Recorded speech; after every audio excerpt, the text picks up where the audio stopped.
Whoops, I got to do that all over again because I didn't get it for the gram. All right, y'all. So I have to start all over again. So, okay, we're at Vanity the Salon, 1052 West Baltimore Street. Hello. So for now, we are in the West Baltimore area for our Mind Health Shop Talks, but we're trying to expand it out. And so this is a nice seating area when you come in. Janelle Holt, the shop owner, does nails. We got the nails here. And then she has this beautiful wall. And so today we're having food by England. What is it called? England Eatery. And this is the cook, the chef, head chef. She made us some yummy food. Should we open one so they can see it? We're gonna open one. That is, so this is the Mediterranean wrap that was made for those that don't, ooh, look how yummy it looks, that don't eat meat. And then Janelle recommended this garlicky chicken with string beans. Garlicky green beans with garlic chicken and potato salad. Healthy option for us tonight. And then we have potato salad.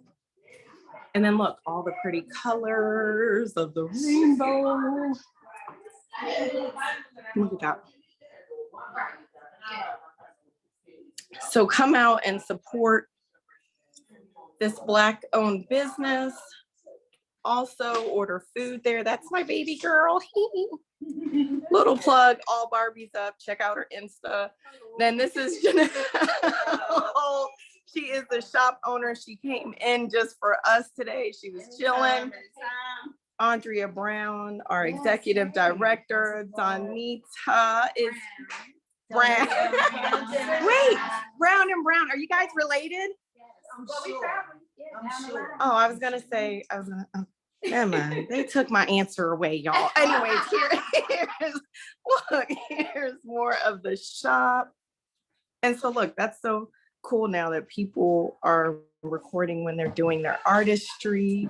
And this is Dawnita's friend Tammy, right? Kathy. Okay, totally got that wrong, but look, we're setting up. We'll be getting started in a little bit. We're going to get to hear about the Venti Circle. Yes. Our executive is getting me a t-shirt. I don't know if anyone else is getting one, but listen, guys, I'm going to give you the website so you can order some t-shirt, but we just wanted to showcase it for you. And there may be a special code for them. Yeah, there is a special Oh, code. yes, the code is BMHA. And what's the website? www.heycaregiver.com. Heycaregiver.com. And the code is BMHA. Very nice. And their kits. And do you see what it says? What a caregiver is, even though we're going to go through it in detail today. And this is a gift box with merchandise from local Black women-owned businesses. Yes. And we have Fancy Free hair and skin, body scrub, sandalwood and eucalyptus, lip balm from Fancy Free, I think is vanilla mint, couples tea.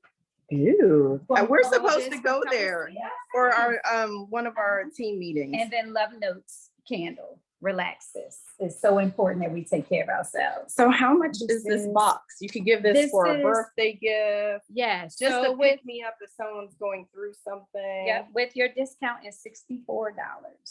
So guys, we get a t-shirt, you get the body scrub, you get the tea, you get the candle, you get the lip balm, and you get all of your accessories. So the matches for the candle, your spoons for the scrub, and the tea.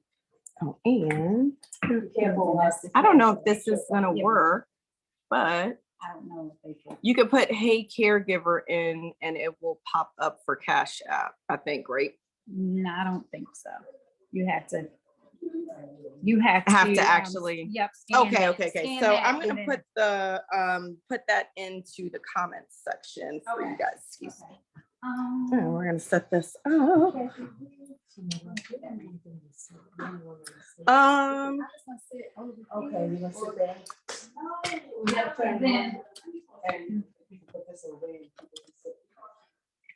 Or we wanna sit in a circle, Yeah, like a circle. I'm gonna adjust this for you guys. So you're there. Sorry. I think we could go over there. Yeah, she was just trying to figure out a circle and how many people. Oh, That we don't. Yes. Lily, can you check me on Facebook? It says I'm going live on Facebook. Hopefully I'm going live. Oh, we have participants in here. So we'll be getting started in a little bit. Hello, Heather. Hello, Peggy, Stephanie, and Tina. Thank you for joining us. So I'm also going to check our Facebook.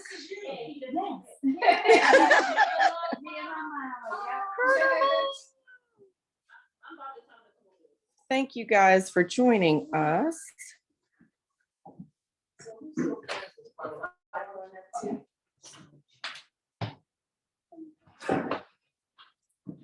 And so I'll be doing a lot of different parts.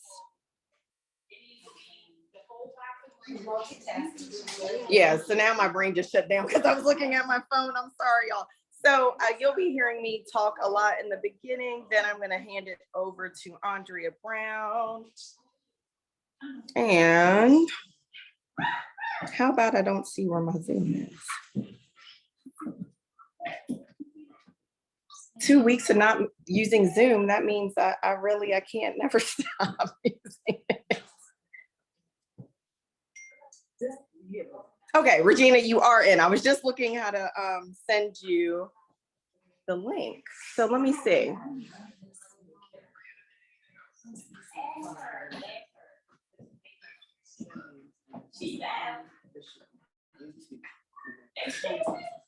So let's see. Regina, I don't actually see you in here, so I'm just gonna make sure.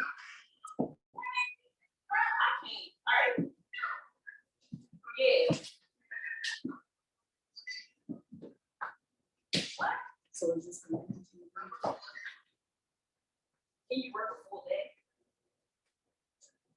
Who works a full day?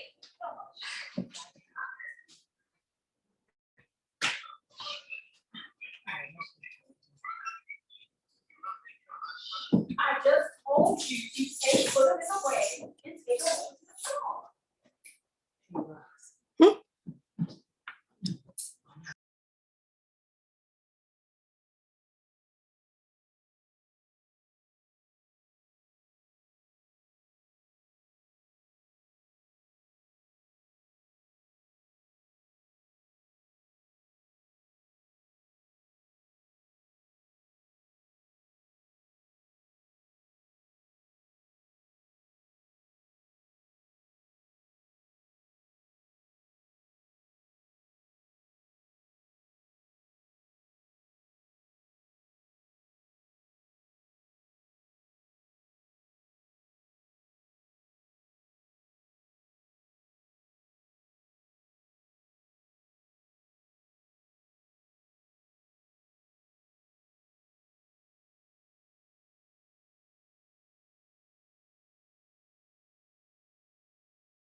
Sorry, guys, I was trying to set up the camera and everything and send the link to Regina.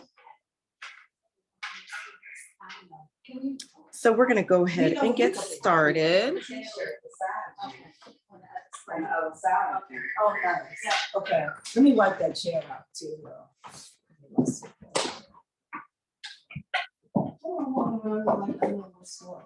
We're gonna make red.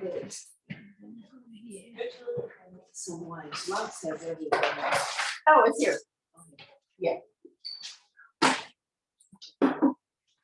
I can't talk to you guys, they're coming.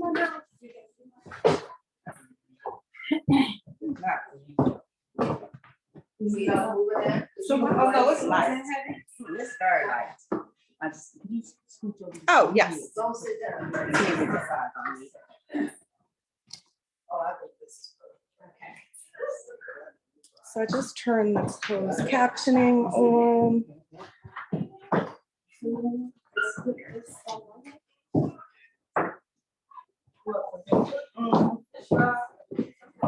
You saw it?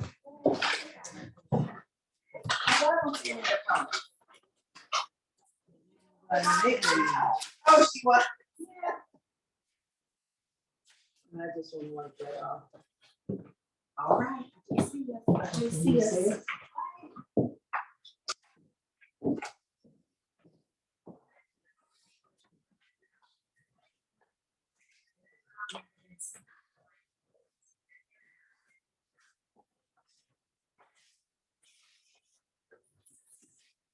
Oh. So I'm gonna just introduce us while we're still setting up, so that way. Yep. People can read it.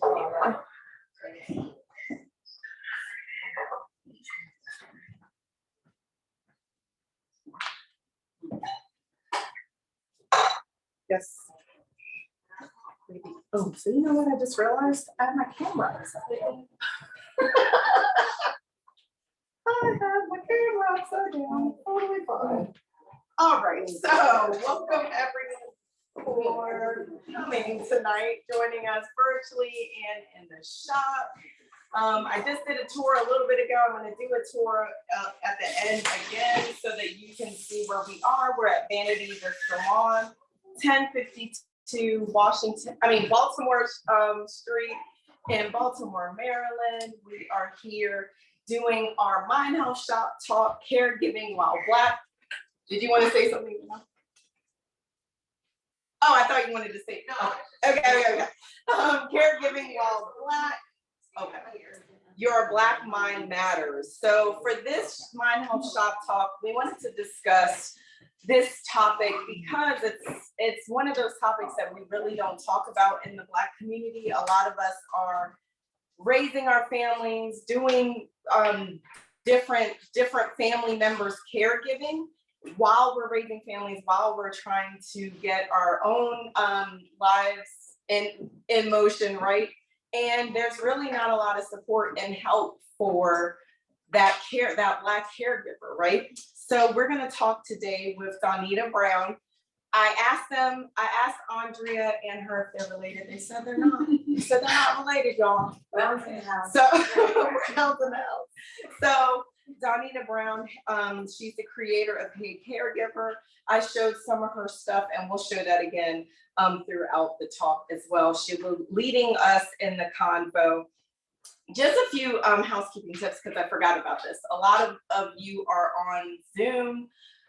You won't be able to speak. We will unmute or you can submit your questions in the chat or use the question box. I will be monitoring it. If you're on Facebook, same thing. Also, we have a survey link that I need you to fill out so that you can tell us, is this a good day? Is this the right time? Do you like the topics? Do you want to suggest the topic? Please fill that out.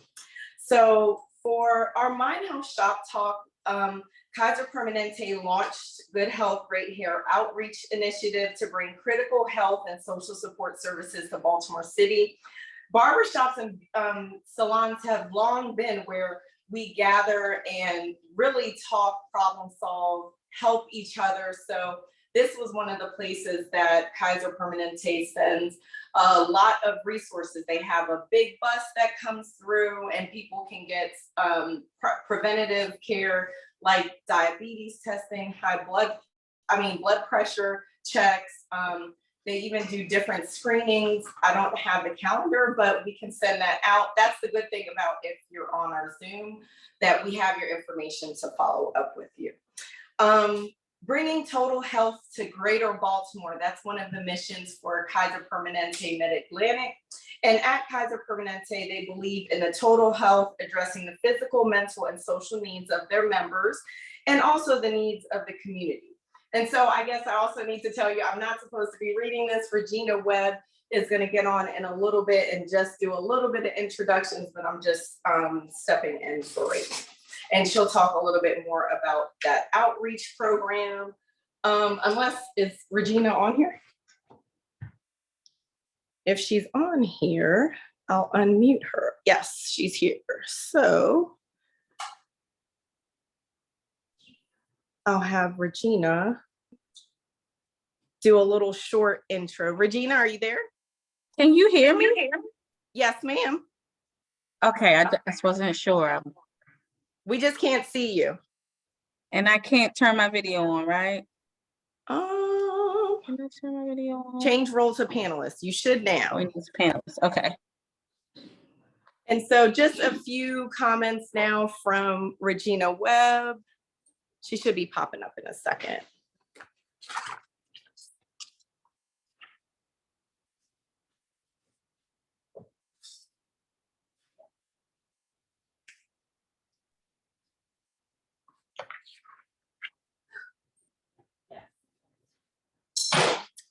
Oh, Regina, I still can't see you. You can see me now, right? Okay, yes. All right. Good afternoon, good evening, everyone. I apologize for not being in person, but I have a little person that has her own schedule, and being a caregiver for a 1-year-old, almost 2-year-old, it can be quite challenging sometimes, to say the least. But I do want to thank Black Mental Health Alliance for being a supporter of Kaiser Permanente over the last 7 years or so. My name is Regina Webb. I'm program manager on the community health team. And we run a program called Good Health and Great Care, which is a part of our community health outreach strategy.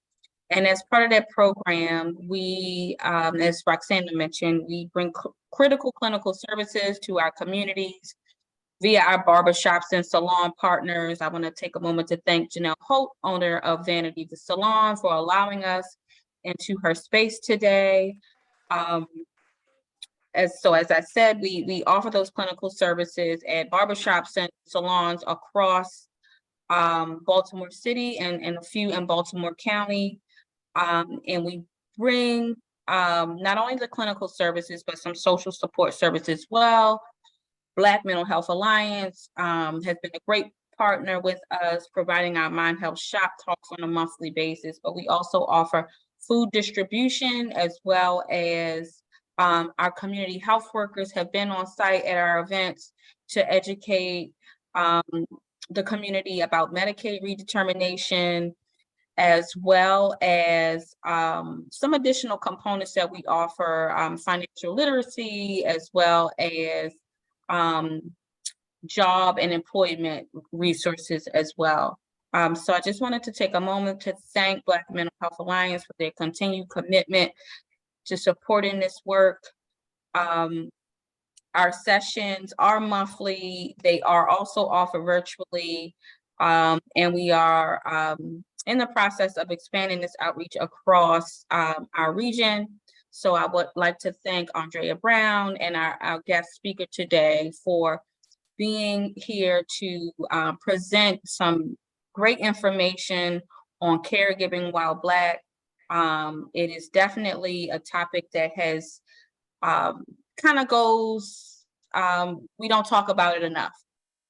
Being a caregiver of not only my children, but also of a parent who has a cancer diagnosis, I know firsthand how stressful this experience can be. And it takes a village. So I am glad our presenters are here today to provide some resources firsthand on the topic. So thank you so much for joining us today. And I look forward to learning something today that I can take back and use in my toolbox. Definitely. Thank you, Regina, for jumping on. And now I'm going to hand it over to Miss Andrea Brown. I don't need to get up. No. Okay, great. I wanted to get up, but I'm kidding. No, I'm just joking. So You are free to stand up if you'd like. So thank you so much for joining us. I think Regina and Roxanna have really appropriately set the stage, because today really is about how we sustain ourselves during this moment in time, what does caregiving look like? And we've heard all kinds of responses. So we're going to talk a little bit about that. But before I introduce our amazing speaker today, let me talk to you a little bit about the Black Mental Health Alliance. We are not new to this space. As a matter of fact, we will be turning 40. I know we don't look like it, but we will be. And so we are excited because we are hoping that you would journey with us on the road to 40.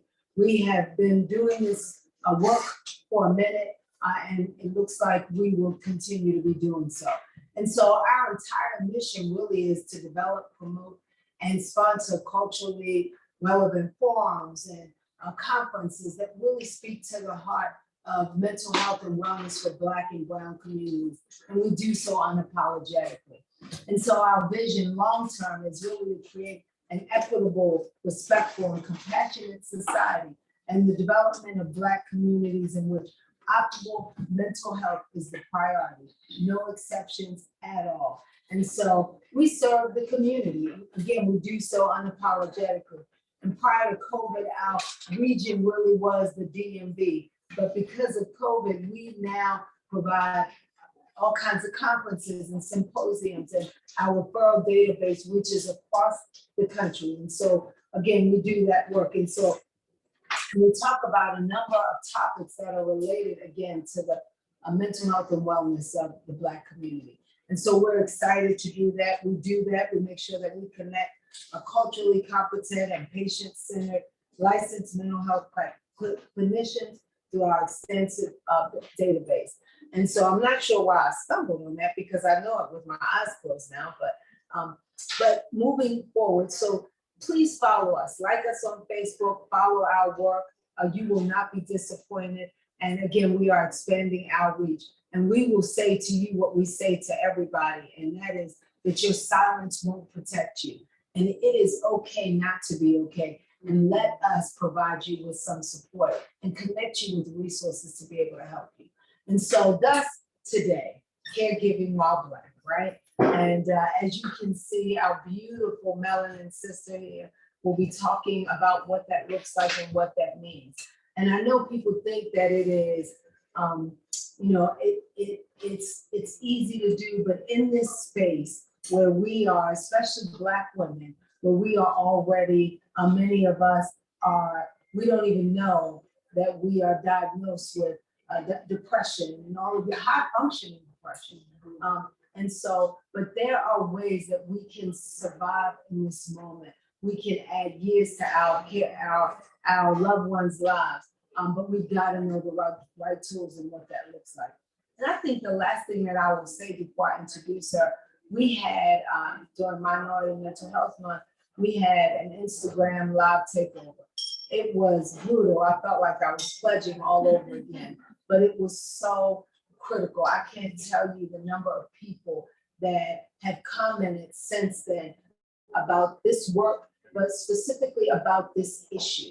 And so what you see oftentimes, somebody shows up at work who is, you think, well put together and all of those things. And the truth of the matter is we have no idea what their night has been because they are caretaking. And so it is near and dear to me because my mother is, we have full responsibility for her. My family, our lives have changed because of it, but it's also been better because of it. We had a gentleman talk to us, one of our partners, David Miller, and he said caring for his father has been magical.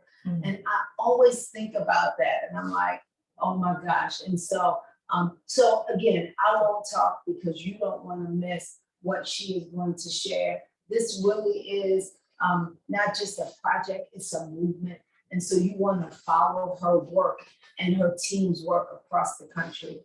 So it's exciting. So Dawnita Brown, no relation that I'm going to tell you about, is the founder and CEO of Hey Caregiver. And it's a lifestyle brand that educates, equips, and encourages Black family caregivers to live a life of self-fullness. Remember, you'll hear that again. And that's the sweet spot between selfish and selfless. And every time when she says it, like the hairs on the back of my neck stand up. You didn't need to know that part, but anyway, but during their caregiving journey.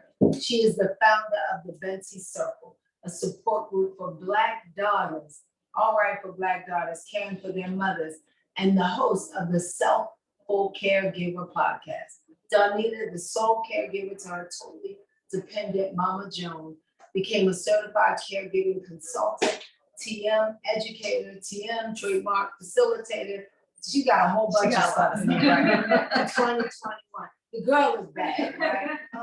To combine her caregiving experience with education to better serve her fellow caregiving community. Throughout her caregiver journey, she has learned the importance of caring for herself to better care for her mother. None of us can give from an empty cup. So I applaud you for doing that. This philosophy, known as self-fullness, has become her divine mission.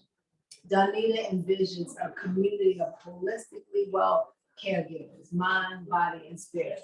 And so I won't rob you or cheat you tonight. I introduce you to a bad Black woman. I introduce you to Dawnita.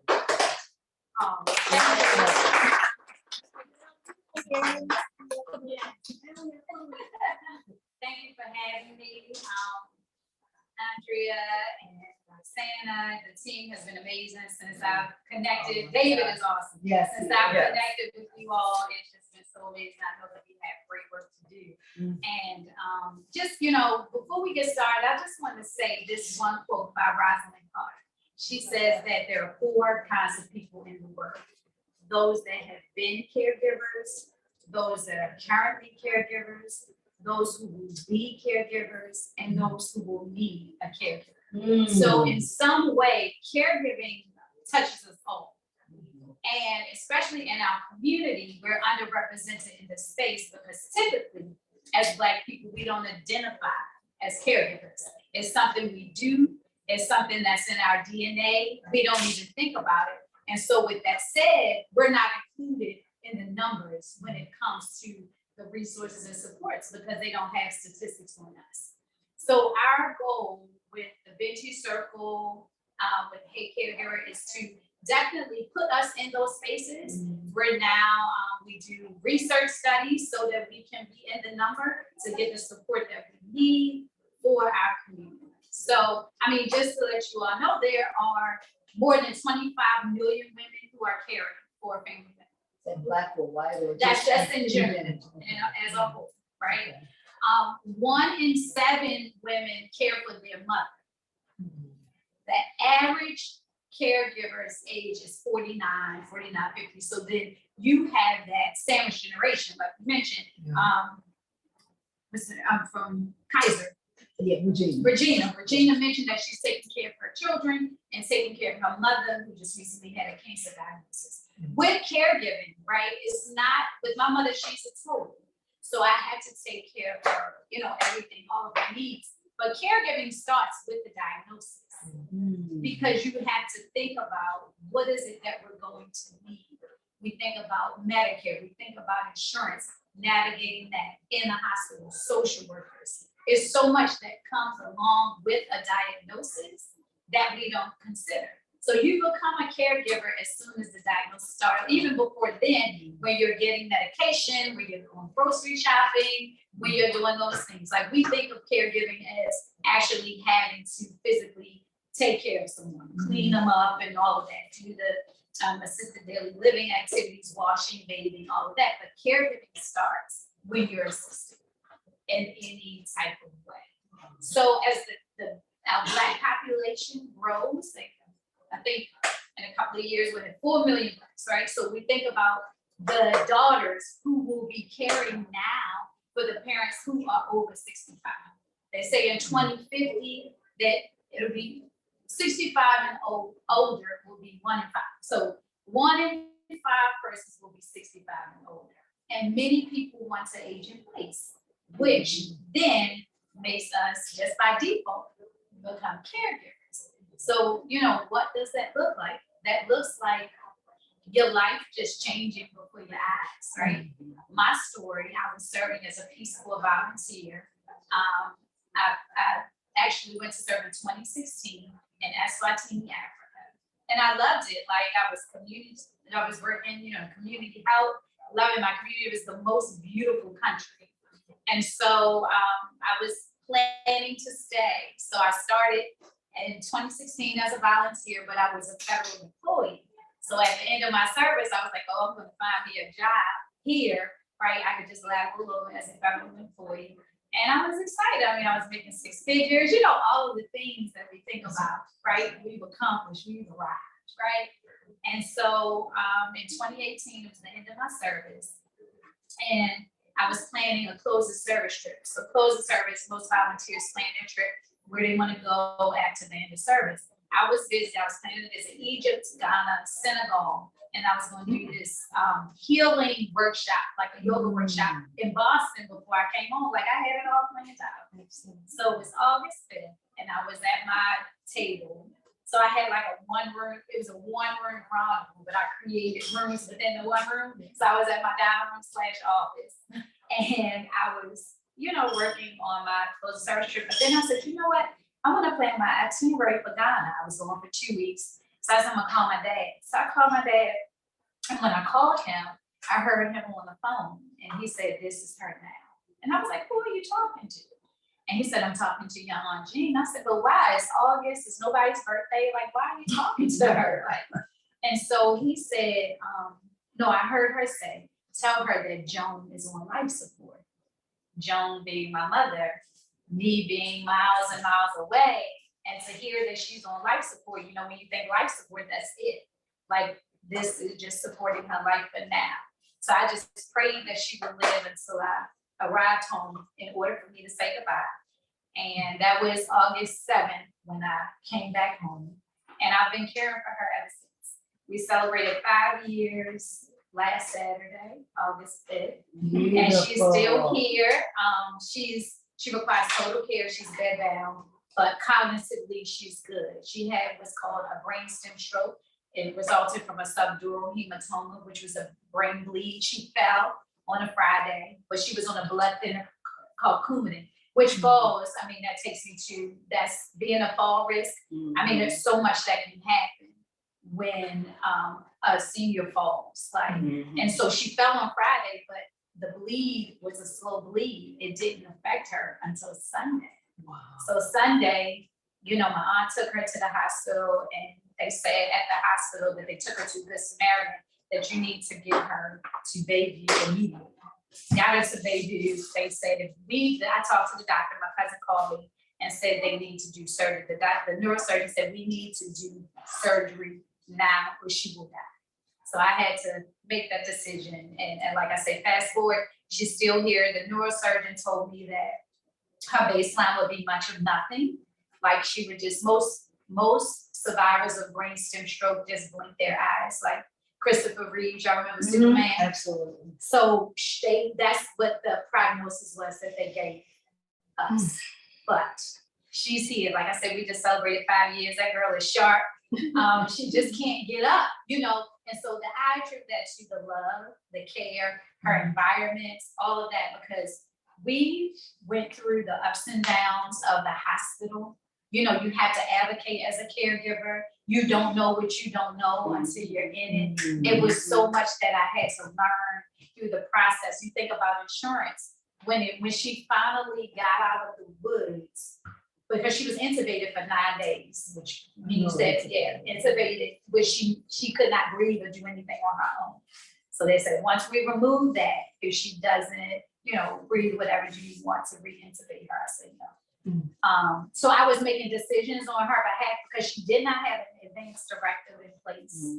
She did not have a power of attorney in place. She did not have, well, we did wills before I went to Africa, but I had a power of attorney because I was going to Africa.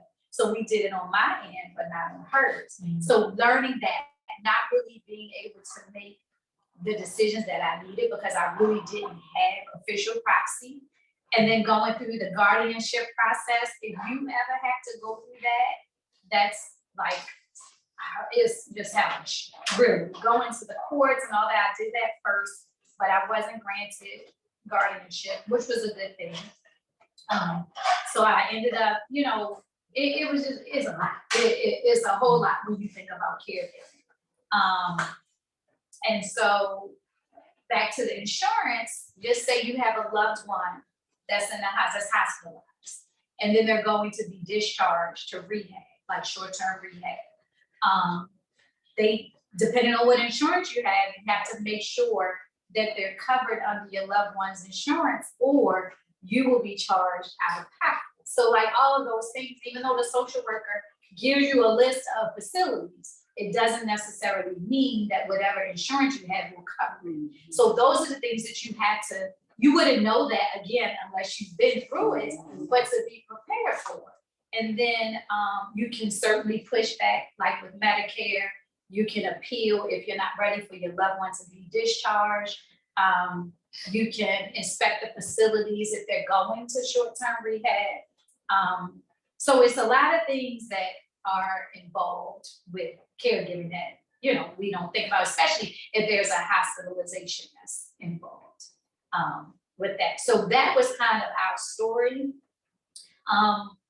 Because we were so tight, I figured out what her passwords were, so I didn't have to bother with, you know, and then once she, her cognitive came back, I was able to talk to her and ask her like, okay, Mom, we need to do a power of attorney. And even like with the advanced directive and the most form, most is the Maryland operating, living, sustaining treatments, I think, something like that. But it's like, how do you want to be treated? Do you want, do not resuscitate, do not resuscitate, DNR, no DNR, like all of these things you have to know. Because for me, I said, well, no resuscitation. And once she came to, she said, oh no, I want to be resuscitated. So, you know, having the conversation, that's what I say too, having the conversations when everybody is in their right mind. Like we don't want to have the conversations of Black people, you know, it's like, you trying to kill me all? No, I'm not trying to kill you all.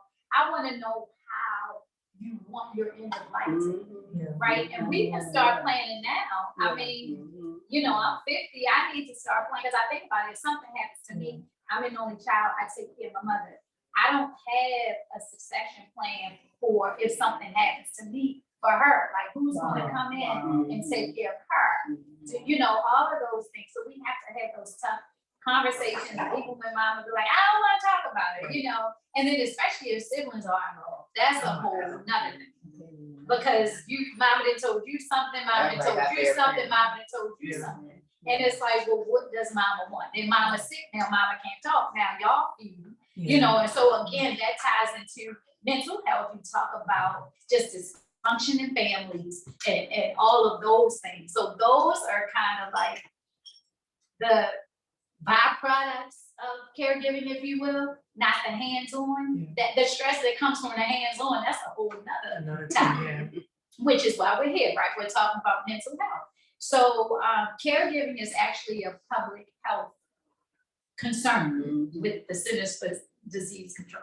So the CDC says that the health of caregivers is at risk. Why? Because a large number of caregivers suffer with clinical depression. Isolation causes a lot of just stress and loneliness, and it's a lot on you. Unhealthy eating. I know when my mother was in the hospital, I was just running, and I was back on US soil. So I was in Africa eating fresh fruits, picking avocado from the tree and everything. I get back home, it's like I'm calling it a cheese fish sub, yakami, shrimp, fried rice, all the things. All that yakami, extra egg, extra onions, mashed up. Yes, a little bit spicy. So, and it's like, those are the things to do. Some people are medicated, right? Insomnia is an issue, so then what? You're taking sleeping pills. With caregiving, it's unpredictable. So when my mother first came home, I couldn't sleep through the night. It's like having a newborn, you know? And I have a camera and everything, and she would be, like, her legs would be over the bed, I'm like, how? Like, the left one don't move. But the thing, we had the railing, but again, that's something that medicated want to cover. You gotta advocate for that. The bed, I had to advocate for a fully electric bed and not a crank up and down, you know? So those are the things that you don't know. Isn't that crazy? That's insane. So, I mean, you know, when we think about just the stress, it's like, you're depressed, right? You overeat, so you gain weight, it's hypertension, diabetes, all of those things, right? And so as Black people, already we have health disparities.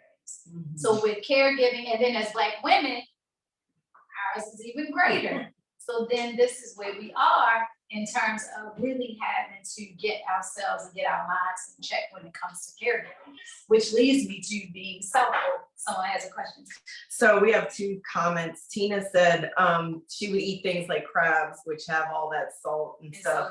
So, Crystal Day Black, hey Crystal, Hey, she said it's Crystal. very relatable what you're saying. yes.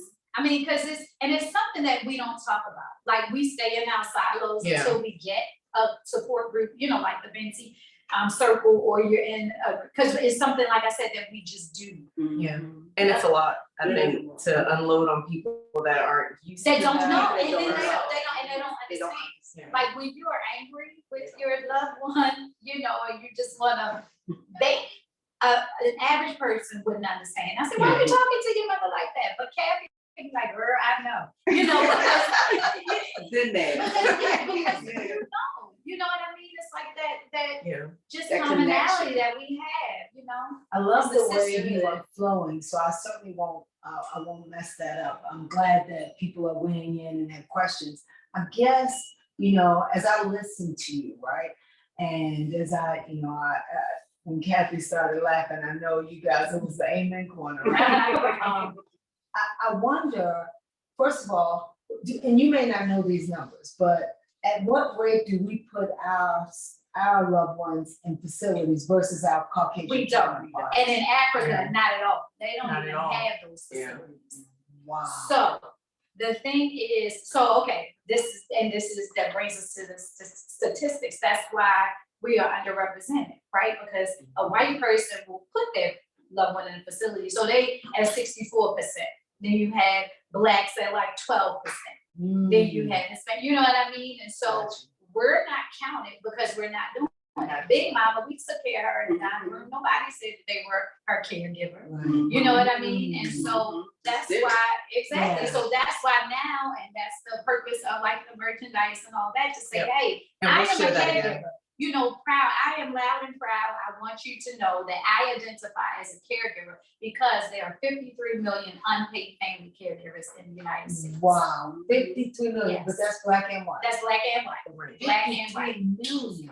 And then it's like, if you're a daughter, you're most likely gonna be the Oh, you're caregiver. going So to be it's the like, priority. yeah. You're going to be the caregiver. And men care. Just real quick, Brenda Fletcher, who's also one of our good hair, our GHGH partner, she says that she also is a caregiver for her mother. Oh, I'm sorry. You have a question behind it? And then we have a question in. Oh, Oh, okay. Oh, yes, it is. It's a calling for sure. yeah. Yes. What did you say? She said it's a call. Oh, I'm She said sorry. it Okay. is. It's God's work. Yeah, it's God's work, no doubt. But it's interesting that Brenda would weigh in, being, I mean, she owns her own salon, you know, and still caregiving, and you don't know that when she shows up in No. spaces, right? Brenda To and look I were at in her, church together. you're I like, would not have- right, Yeah, I would when not she have said, known that's that why I was about like, Brenda. out Brenda? Yeah. So, yes, but go ahead. I was gonna say, so when my mom was sick, she passed 3 or 4 years, I think. This week is coming up. Dominique was the one who would help me. Dominique and my youngest daughter. So they would be the ones taking her to appointments, and you know, it's like they would understand when I would get to that point, like, oh my God, somebody help me. And they'd be like, yeah, I know, she did the same thing yesterday or whatever. But that's why she's saying that. Yeah, no, it's, I like that whole notion around God's work. And thank you for that 53 million number. So 53, so can you say it one more time? 53 million unpaid caregivers, and it fluctuates. Like, some studies say 60, some studies say 40, some. Because they don't say that they're here. they don't even know. Yeah, but it's the 53 million, unpaid. Now, this is another thing which brings me to Medicaid, and that's stressful, right? If you do not qualify for Medicaid, most of what you're covering is out of pocket. So if you're like in that middle class, too much to qualify for Medicaid, I mean, but not enough to just write checks and, sneeze at them, that's stressful. It's a financial strain. So that's another thing with caregivers. You don't take the time for yourself because you can't afford it. It's hard to go on respite because you're paying for whatever you're doing, and also the care of your loved one. So that's one of the services, and that's why I really try to raise funds for the Benji Circle so that we can provide respite scholarships. Which means that, so the Benji Circle, Benji means daughter in Swahili, and our circle just embodies community, unity, love, connection. So I started it because, again, it's like I need some support. It started as a panel discussion, and there were 4 women on the panel. I think the first meeting we had 9. Now we have 85 members on the roll all across the country. So and right now we have a WhatsApp group chat. So we have women in Arizona, California, Chicago, so they share. I mean, there's that level of vulnerability. There is sharing in a space that's safe, that's no judgment, that, you're able to get the support, the resources, the advice, the, just that likeness, that I say it's like-minded. We say like-minded, but it's like-minded. Girl, my life is like this. I'm an only child, so we have women that are only children. We have women that are second generation caring for kids and their parents. We have women who are married, we have women who are retired. We have, I feel like everything we have is within that circle, and the age range is from 28 to 68. So it's intergenerational, and everybody can get something from somebody. We have women like Kathy, my Benji Circle sister, who's lost her mom since she joined the circle. But we had that circle of sisters who's there to help us, right? And they're able to talk to each other, because this is the thing about caregiving. It's anticipatory grief, right? And it's stages. It's not just when the loved one dies. I grieved my mother when I had to clean her house out. That was one, grieving that she's no longer the mother that I had, grieving the fact that I have to get care for her before I leave. Like, dang, I can't just go. So grieving my life too. So it's all these different stages of grief. We think about that from a mental standpoint. So, but I think community is very important. That helps with your mental health. I mean, when we talk about resilience, so, community is so important. Even like for me, I started this out of my pain and my needing something, like with the Mothers Against Drunk Drivers, NAD. She started that because her son was killed by a drunk driver. So that's the way, and that's how you know when it's, again, to her point, it's a calling. It's something that God calls you to, and then you decide along with him, how do you want to use it? Because I would say, God, what is my life? I was in Africa living my best life. I was ready to stay over there, like, what are you doing? And so out of it, all of these amazing movements were birthed. And so I just stay focused now. So even like with the Benji Circle, we just applied for an NIH grant we're so excited to determine what are the core components that we need to create a curriculum, something that we can have for our community. Wow. And so we're waiting to hear from that, but we've been awarded 2 grants through Morgan Cares. Okay. Last year, we received a grant to do a yoga journaling workshop at our retreat. Beautiful. And so we were able to measure that. We're working with researchers, so it's the community participatory based research. So we're leading the research, and then the researchers are helping us with the stats, with the data analysis, all of that, where before, that's another reason why we're not included in studies. We don't trust the white people. Yeah. Yeah, what you doing with us? You know what I mean? Right. Just in the ass, you know, Henry Allen. I was about to say What you, that. what you doing? No. So these are, no. So this is research that's for us, by us. Yeah. Our team, Black women, the researchers, all of the researchers have lived experience within caregiving. They've cared for parents or, a grandparent. And so they're doing work in that space. So we're here to make change. We want to change some legislation, some policies, all of that, so we can get the support that we need. And this year we're going to do empowered voices, storytelling of Black daughter caregivers. So how does that work? How does storytelling help us? It's cathartic, it's therapeutic. How do we heal? How do we share? Not only will we feel better, but we'll be able to educate the community and create the awareness that we need around caregiving while Black and as Black daughters. Any other questions? Because I think I'm going to get I could listen to this for a little bit. Crystal Day Black said, often the income or home of the loved one is needed to sustain the family. Yes. Yeah, so you do have that where, and then a lot of people want to age in place. They want to age in their homes, right? So I had a conversation with someone who, her mother was like, okay, y'all can move to New Jersey and live with me. And they like, no, like the lady, she was like, no, I want to go to Mexico. We can go and move to Mexico together. So it's one of those things. Like, again, you have to have these conversations. Okay, mom, and if it's siblings, who do you want to live with? If the time shall come that you can't take care of yourself, but most people want to stay in their own homes. So it's like, okay, having a conversation with the siblings, say, all right, who's gonna move in with mama?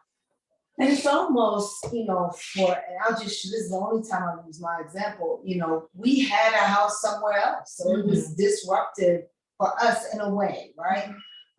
Because now we move out my son and my husband to her house. So it is lots of, you make lots of choices, lots of sacrifices. And it's so, not that that's a bad thing, right? But, I heard somebody say, who was caring for their mom, sometimes they hated the sound of their own name because she would call them. Yes, I can relate to you all the time. But she said, but the guilt that came with that. So I love the thought that, that being able to have that space to be able to say, you know what, I love my mother, but I hate when she calls me. Or whatever. Exactly. And and again, it's not about you're not loving her. It is a mammoth undertaking. But you keep talking. No, but that's what I told my mother. I'm like, sometimes if I'm in there, I'm trying to keep her company. But she'll be calling me, she'll ask me for 5 things different. I said, you just asked me for 5 things. Like, I know you can't do anything. I know she can't do anything. She can do some stuff for herself. Like, if I leave some candy or something, like some fruit snack, and I hear the paper rattle, I'm like, wait a minute, when she'll get into it. It's funny how when she wants something, she can get into it, but then she wants me to do everything. I'm like, you can't do some stuff. But yeah, sometimes I'm like, look, I'm going down the basement, because you're going to keep calling me, so yeah. And this is another thing about protecting your mental health and your peace. Establishing boundaries. It's okay to have boundaries with the person that you're caring for. Like I say, my mother requires total care. This is something I've learned. I didn't do this initially.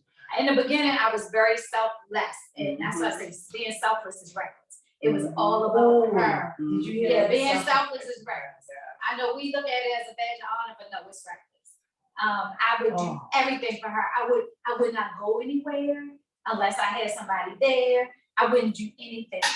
And then it clicked. And that's when that self, you can't feel guilty when you take time. It clicked. Like, this is not sustainable. Yeah. If I continue to live like this, I'm gonna die, go and before then what's she gonna will. happen? You know what I mean? Right. And then there's I was statistics gonna that ask you show about the that people, numbers. yeah, that Yeah. die before their loved one. Mhm. And now don't quote me, we can Google, but I think I saw somewhere like 1 in 3.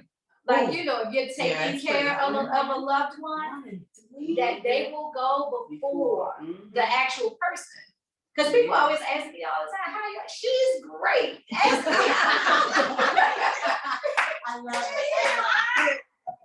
She is wonderful, right? Like for my birthday, when I turned 50, people was like, well, what you want? What you want? I said, these are the 3 things you can do. You can come sit with her, you can contribute to care for her, or you can provide some meals. Because Yeah. I just want to get away. I want to go. And part of me having the peace of mind is to know that she has everything that she needs to be taken care of. Mhm. Which makes, that way you can enjoy yourself and really have peace and not worry.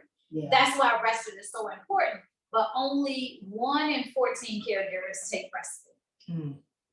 1 in 14. 1 in 14, because, I mean, a number of reasons, like like a 1 in a 1 in 14, 1 in 14, yes. That's Oh, just what's getting away. respite? Okay, so respite is when you take time away to refuel, recharge that time for you. So, and then respite care, because they have respite care for the patient at home, then someone will come in, or they have, depending on where your loved one, you can send, they can go to a facility and get respite while you're away. But my mother stays at home, but we talk about the cost. I went to Africa for 3 weeks. Her care was just as much as my trip to Africa for 3 Mhm. weeks. It's expensive. So, I mean, thousands and thousands of dollars for care, just for you to take respite. That's why, again, I'm raising funds. So when a Benji Circle sister needs to go, we can say, okay, sis, fill this application out, let's get it. So you can get your scholarship, you can go. We can take care, like we do the all expense paid retreat. They don't have to come out of their pockets with anything. And we provide a scholarship for care for their loved one at home. Because, I mean, that's just another burden. Yes. You know what I mean? Yeah. Roxanne? So we have a few questions, but for the comments, we have Crystal Day Black had put a resource about caregiver strain is real, and I serve as the chair of diversity and equity inclusion for the committee with the Alzheimer's Association, and I think Andrea is part of that as well. And she said there are great resources in the community, and she put that in the chat, so I'll also share that on Facebook. Tina said sacrifice is the choice you make when you choose caregiving. And then Peggy said it was so true. She was agreeing when you were talking about the respite services. And she said, we're taking great care of them and neglect ourselves. Yeah. So she was agreeing with what you said. And then Crystal Day Black also said, the waiting list for respite and fees are outrageous. Mm-hmm. And I don't know about the waiting list because I always keep my mother at home, but I can totally agree with the cost. It's ridiculous. I mean, and to be honest, we do private pay, which is not even through the agency. So if you're paying the agency, you're paying even more, even more, so, yeah. So I don't know, do you want to wait to do the questions? It's up to you. Well, so I think we just wait for. yeah, I was about to say, because I'd love for you to talk a little bit more about, we talked about Venti, which I think you should continue, but obviously we often ask people about therapy. So what's not a dirty word in this space, right? Like obviously self-full is not a dirty word. So I'd love for you to talk a little bit more about not obviously Venti, but what are the other recommendations people can do when they start to, so that they aren't the one and whatever. And burn out, yeah. One, just take care of you. Like what works for you? What's your thing? For me, I have a beautiful backyard. I go out there. Yes, I love my oasis. Like I say, get away, shut it off. Of course, just what they tell us to do, exercise, if it's a walk out in nature. Routines help if you're taking care of a loved one. Setting up routines will help you with your stress. Cause I know, with my mother, like the last couple of weeks I've been real busy. So I had filled up her medicine, box. Yeah. So it was like, oh my gosh, I gotta remember what, so having that already ready, planned out, those kinds of things help, with your stress levels.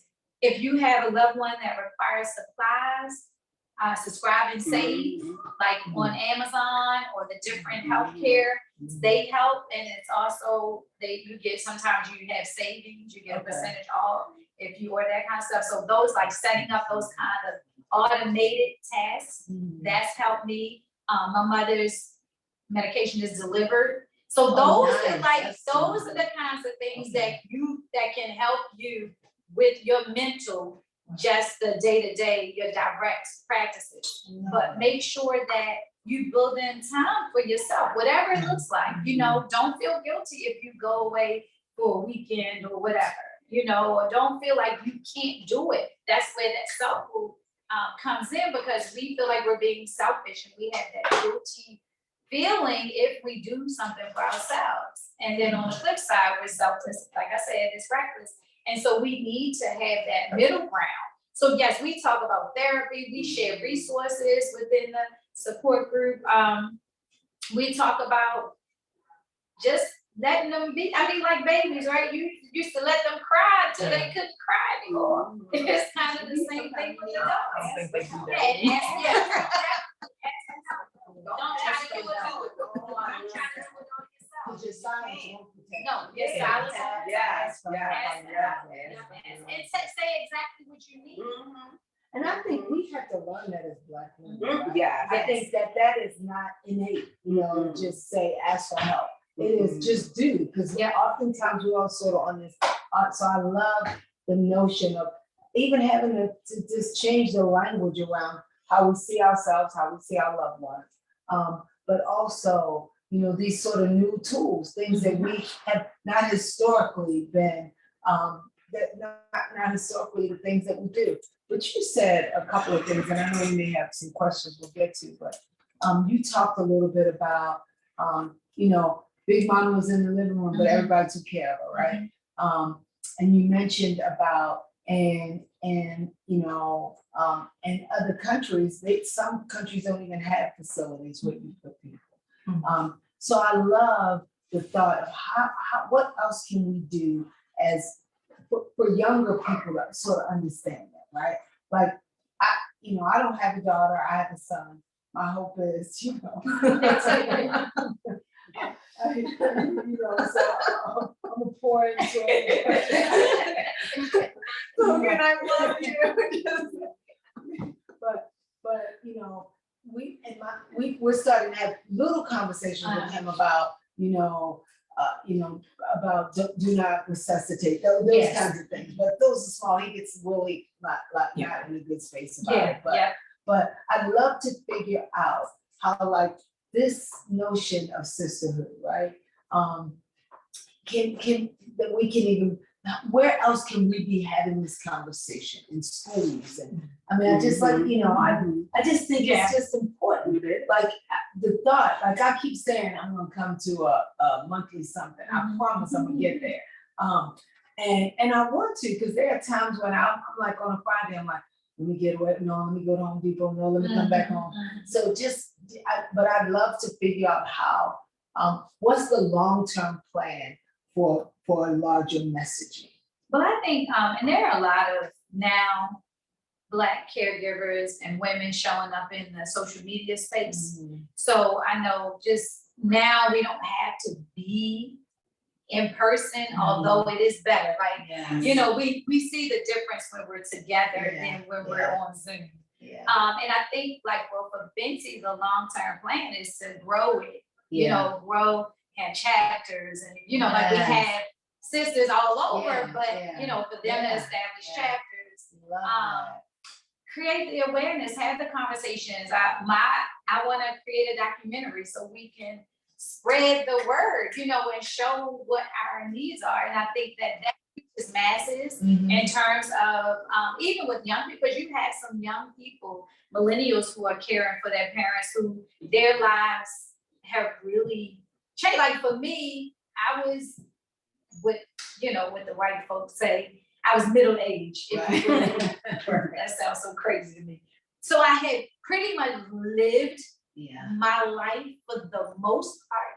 I mean, there were some things, I had traveled, I got degrees, I did all of those things, right? But for someone who may be in college and then it happens, or just starting a career or whatever, how do you prepare for that? And there are some powerful sisters that are on social media sharing their stories about, how they navigated the space. I saw a piece about medical apartheid. That's not what it was entitled, but that's what it was about, medical apartheid in Black communities, and especially some rural communities. And there was a woman who was a bus driver, sole support for her children. It was like 5 children. And she had a stroke. And her 14-year-old daughter was now her caretaker. And I just wept because I can't even imagine that burden, right, of being a 14-year-old and everything. And the woman started on this piece. She began to cry, and they talked about what was available to them in this particular town in Louisiana, and how their care had been so poor, but they also had not been advocates either. But this 14-year-old girl whose life will forever be changed. And I think about Benti for her, right? And how do we help in that space? And I'm thinking, the girl needs a doctor, a mentor, a therapist. About 5 things I could list. And I can still see her face, and and her poor mother, who will probably leave here much sooner than she will need to, because she is carrying the weight of now having this child care for her. So we love your work. Rox, I know you can go ahead. Crystal again said therapy is great to deal with caregiver strain, anticipatory grief, and deal with anger that often bubbles up from unresolved parent-child issues. And she also said with siblings who often defer to the primary caregiver. And then Calvin Watkins, thank you for joining us. Calvin said, as a child, my father always told me, once a man, twice a child. He said, one day you'll take care of me like I take care of you. I was probably 10 or 11 years old. I spent 25 years preparing for that time. Wow. And caregiving is a huge responsibility. And then Peggy was just thanking everyone who was making comments. So thank you everyone who's sharing, because that's the whole thing with us doing the Mind Health Shop Talk, whether you're here with us or virtually, that we're all learning from each other. Anything else that you want to share with us that we didn't talk about as we? I don't know what time it is. So if we do questions after this, then okay. All right. Just take care of yourselves. Like, that's so important. That's priority. Like, you have to take care of yourself in order to take care of your loved one, because you won't be able to do it if you don't. And again, do it unapologetically. Don't feel guilt, right? Don't be selfful. That's my thing. That's the takeaway. Be selfful. Make sure that you take care of yourself. Get support, get community, get therapy, whatever you need and whatever it looks like. And don't feel guilty about doing those things.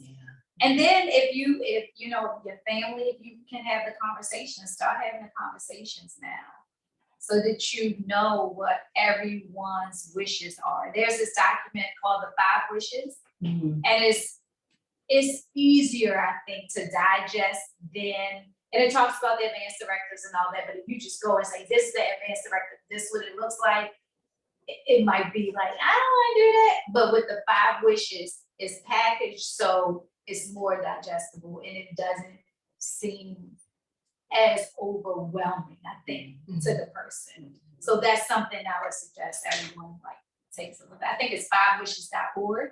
And then that kind of goes through everything for end of life. Cause I mean, you know how you wanna live, how do you wanna die? How do you want to do? How about that? Yeah. Yeah. Okay, Rox, you wanna get to questions? Hmm. Yeah. For our first question, it's from Regina, and she said, "What is the best way to approach end of life decisions and questions?" The 5 wishes. The 5 wishes. No, really, I think so. And actually, for our next Vinci Circle meeting, we're having end of life doula that's coming Wow. to talk to us about that, as well as a woman who created an app. So we're gonna have them kind of tag team. That's August 25th. And I can send you all the information, the Okay. link to get you all in the Vinci Circle so you can get all of the information out, emails and what's that. But yeah, we're gonna be talking about that. And that's something, because it's something that we have to talk End of about. life doula. Yeah, Wow, she's an that's end so of life doula. powerful. And white folks been doing it for a while. We just getting into the space, but yeah. Cause it's more of a it's a celebration of life. Yeah. We shouldn't look at it as, I mean, it is death, but I mean, we look at it in such a way that we mourn death. Yeah. And then disregard the whole life that the person has lived because we're so busy mourning the death. So how can we celebrate their life? And you know, I've heard my grandmother used to say, we do it backwards. You're supposed to cry when they come in and celebrate when they leave out. I'm like, I mean, you know, it's easier said than done, but it's true. what you just It's said. true. Yeah. It's true because, you know, I want a celebration. I don't want a funeral. I don't want to wake. I don't want none of that. I want you, if I go out here and die, y'all remember me here, right? Yeah. I want you to be looking at me in the casket and be like, oh, she look like she's sleeping. Oh, she look dark. Oh, no, none of that. None of Not that. the old she looked No, dumb. she look dark. No, that ain't something. Right. Y'all are that. What kind of makeup? I was don't that? want Who did her that. makeup? Yeah, so. That's a good. I totally digressed. I'm sorry. Yeah, right, but no, it's real. But no, it's real, you know, we have to talk about that. And I think the doula thing, when my mom died is when Michael and I were going to a therapist and he told me about, what was the name of the book? But that's when I started reading about the grieving process and all that. But it's like, that would have helped me before to prepare. And I think doulas help the family more than, so it's not like that shock to the Yes. system. It's like everybody is in the process, Yeah. just like, you know, with birth. Yeah, I had to do love for my Yeah. son. Yeah, So. so it's the same kind of thing. It was like, you got problems. You need a doctor. I'm sorry. That's what you said. The doula's here, but we think we need to get you to a hospital. Right. Go ahead. Oh no. Okay. So, how do you navigate caregiving with complicated family dynamics?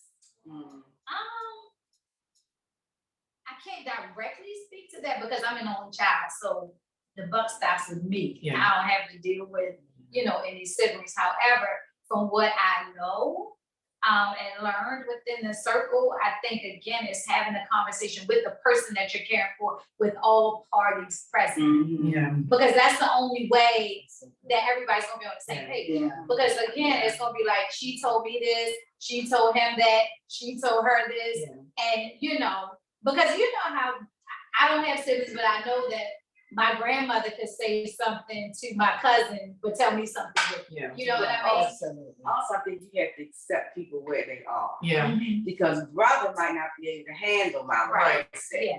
He might be able to handle financial support, Right. but maybe That's he so can't come good. visit. That's so You know, good. sister might be able to come visit, but she doesn't want to stay overnight. She Right. can come stay. So you have to accept where people are and don't make them feel That's bad so true. because they're not at the same place. Yeah. If you're the one that has to sit there all day and all night, then that's fine. You have to Yeah. accept where you are and have to accept where they are, And because don't then you'll hold go people crazy to that. Yeah. trying to make them be what you want them to be. And That's so it's true. not gonna Yeah, work that's that way. Wow. And that's interesting, even when people don't show up at all. If they don't show up at all, Wow. you can, I mean, what are you gonna do? You have to let them be who they are in that place. Right. But Because then, you hold on to that anger, it's not helping you. it's not helping you, it's It's not just helping making you. you And that's angry. the- It's making you, Yeah. it's making you angry and bitter, they going on with their life. They exactly not paying no mind. And I think I didn't have like my sister and well, I have two other sisters, but my sister and I that were making decisions, we were going along fine. But I think for people who do have that, you, like you said, if the person can't handle it, I think sometimes we get so mad about that. But if we have to just look at it as they can't handle it. They, so it's no point of putting them in the mix of, oh, caregiver. No, they just can't do it and just keep it moving. So you don't get frustrated. Because people grieve differently. Yeah. You know what I mean? So grief shows up in different ways. Avoidance is a way that somebody could be dealing Definitely. with. So, but you're angry because like, I'm here, I'm Right, doing, you know, and like you say, it's counterproductive. Yeah. You can't let yourself get into that space. But you know, something you said too, I think also coming to terms with this is not the person who she once was, right? She or he, right? Well, Right. it's your dad, but Right. he is not that's not the dad who raised you, or that's not the, so I think giving folk grace and yourself, Yeah. just, feels like one of the right things. Yeah. You have to- Oh, Yeah. yeah. Grace for sure. Yeah. Brenda Grace said, for sure. what is it that you can have 4 sisters and brothers, but it's only one that does everything? That's typical. That's She's like, let them all fall out at the. And that's they want to fall That's out. how it is. When it goes to that pastor, but they- But they did not And want then they wanna know what's the insurance policy, what mama leave, what I get. Yeah. Wow. So, but I say to families who work together, they are the anomaly, to be Yeah. quite honest. Yeah. You see more dysfunction and, 'Cause it brings out the dissension crazy. than- it does, it does. Then you see going along, having a plan, like I take mama to the doctors, I do that, you don't see that often. You see the foolishness regularly. And I think talk about it before, which our kids get upset when we say that, oh, well, when I get older, but it's like, you have to talk about it before you get to that point. Because I think I remember being in the ER once with my mom and the nurse said advanced directives and I just started hysterically crying. And Right. everyone was Yeah. like, you don't have to do the papers, but it's just like, you just Yeah. think about all of That's that what I'm in the saying, moment. that's why I It's say too like much. the 5 wishes, like when everybody's fine, like I Yeah. need to do it for myself, I hit my head with a bungee cord. This is a true It was story. like this, it looked like a unicorn, and I was like, Lord, please don't let me die, I just don't wanna die for my mother, please, but I gotta put my stuff in place. Yeah. So it's like, let's have these conversations now, when everybody's in their That's so sound healthy. and know what they want. Yeah, and the thing is, approach it from a delicate standpoint. I mean, on Thanksgiving, like, hey, what's up? Let's, Wait, Thanksgiving? who everybody together? Oh, no. Everybody said You after want dessert. us to be Okay. throwing up? Everybody's eating, everybody's full. Because it's hard to get, when you tell That's true. somebody, let's have a conversation. Yeah, you can't they tell go, them. I can't come, I just, something's gonna come up. When you all together, y'all, look at this, the 5 wishes, let's all fill it out. I mean, it's like, don't put all the onus. And Audrey is like, See, like, you're not ruining my.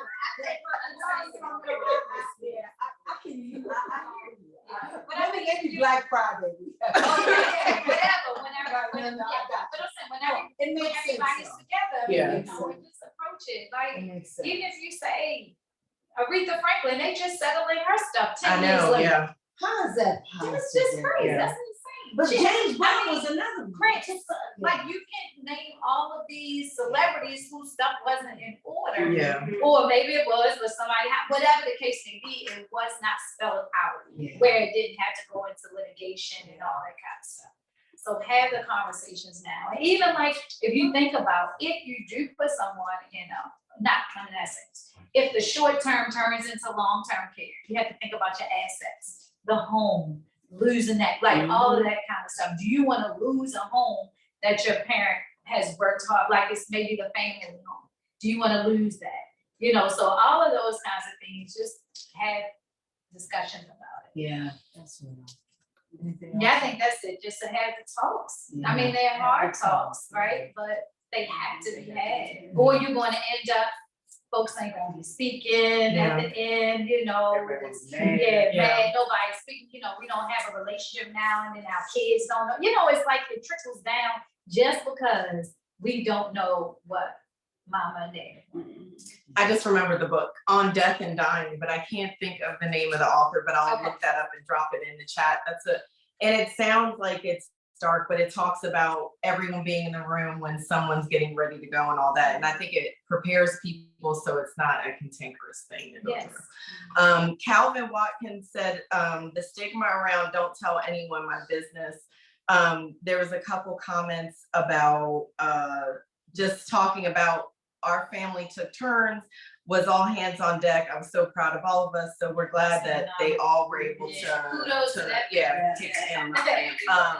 But I think the stigma around don't tell anyone my business is trying to have a conversation, but that's just something that people have to get over so that they can process through whatever the diagnosis But it may is not, and but all I'm that. saying, it may not even like have it before the diagnosis. It Yeah. may not even be business to That's right. tell, it's just, Yeah, we, that's the one thing that we're all going to do is die. yeah. Nothing else is guaranteed, but that, Yeah. you know, it's not, my grandmothers lived until they died, like, Yeah.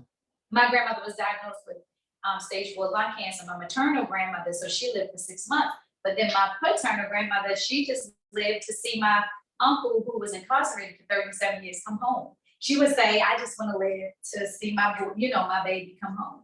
He came home in June, she died in December.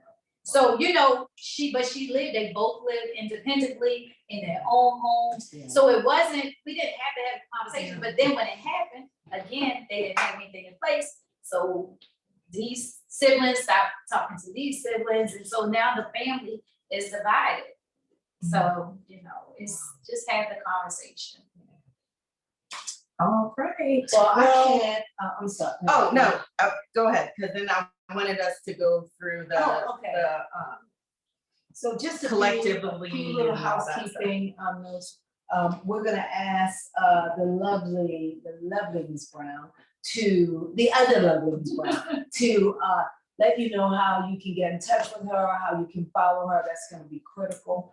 And more importantly, we will make sure that this is available through YouTube with the Black Mental Health Alliance. You don't want to miss this. This is invaluable. And you know, she thought she was being punked, but the truth of the matter is her life was set up for something even greater, because now there's a community of people, of sisters that she has that she didn't, but more importantly, you are making impact. And so we often wonder, you know, what does purpose in our pain look like? So thank you for sharing your story. Thank you for Venti, and thank you for just being so transparent. We appreciate that, and then letting us be able to express that. So we are excited at the Black Mental Health Alliance because we know that this is, we've got a long-term partnership and excited for what that will really look like in the future. There is going to be a survey. We'll ask that you please, it's an evaluation that you just just a short evaluation at the end. Please complete that. It really does help inform our work. And we hear from you. You tell us what you like as it relates to mental health and wellness. Because again, your silence won't protect you. And we certainly want to make sure that we are doing that which we are called to do here at the Black Mental Health Alliance. Roxana, and thank you again for joining us. Don't go yet. Roxana has some things she wants to share. Yes, so I am gonna put the Survey Monkey link in the chat. And then I also wanted to show you these cool boxes that, boxes, t-shirts, and How do you get in touch with her? how to get in touch. So I'm gonna do that very quickly. And just so you know, I'm buying 2 t-shirts tonight. And And I have a special code if you go to www.heycaregiver.com. 20% off. The code is B for Black Mental Health Alliance, BMHA. yeah. So it's 20% off until Friday. All merchandise is 20% off. And we have something for everyone. We have something for caregivers, for the people that they're caring for, and for those that support caregivers. So Yes. it's something for everyone. So let me just do. So Roxanne is gonna come around and show the merch. Yes. Let me do that. And then I'll also show the shop again. So here are some of the Selffulness box. You get a t-shirt. And can you talk to us about I know you were doing a collectively. Collectively, we participated in an So online you get a crowdfunder, t-shirt. it was 24-hour campaign. We raised $70,900. Yes. Oh, in 24 wow. hours. We through grassroots, we actually had 224 donors out of 500, so more than Awesome. a third. And we were awarded the Solidarity Fund grant through Collectively and the Elbow Fund. So we received a $50,000 grant, and then we raised the $20,000 on our own with the grassroots. Yeah. And those funds go to support our I was just gonna- retreat, Yes. respite, our programming, all of those things. Yes. Then also, we have a comedy show fundraiser that's scheduled for November 4th at Magoobies. Yes, at Magoobies. So we'll send the information, share the information with you all. And is this on your website? Oh, yes. So the t-shirt. Couples yeah. tea.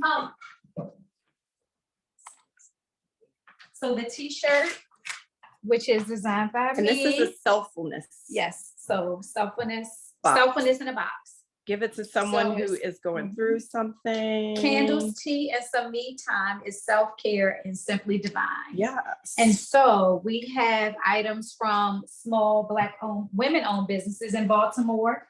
So we have Couples Tea, it's a Nice. rooibos tea, which is my favorite. I learned about that when I was in Africa.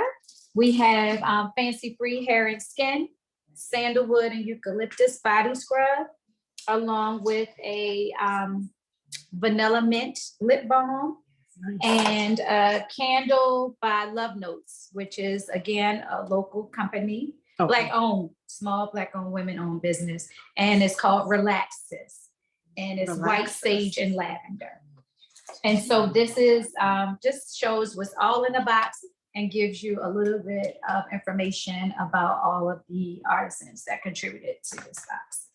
Nice. And Regina just, people are sending hearts to that. All right. And so I'm gonna just take you guys around the shop again. So I was just showing this to you. Yes. Oh my goodness. Yes. And the caregiver. Hey, caregiver. This is a t-shirt. Isn't that nice? They have a nice setup. So heycaregiver.com, www.heycaregiver.com. Get a t-shirt, support the work. 20% off. 20% off if you use BMHA. I'm just going through the shop and we'll go say hi to Jeanette real quick. She is our shop owner. Look, she has her whole setup here. Oh, and we had food come today. Did you guys miss it? Yes. Wait a minute, I'm gonna open one. England Eatery. Yes, England Eatery, please support that Black business. Janelle recommended, my family approved. So Janelle, any last words? Thanks for sharing. Oh, yes, and the address for Vanity, the salon. 1052 West Baltimore Street. Yes. Come out, support. Yes. With many more shop talks. Thanks for listening. Thanks for tuning in. We love you all. Bye. All right, I'm gonna take them outside so they can see the shop one more time. See the nice set up here. It's definitely a spa vibe. And then I'm gonna show you a pretty sign because I love sparkles real quickly. And so next month, hopefully we will be, and so this is just a little bit of Baltimore Street real quick. Vanity, the salon, and we did a caregiver talk. Hopefully we will see you come out next time. Bye.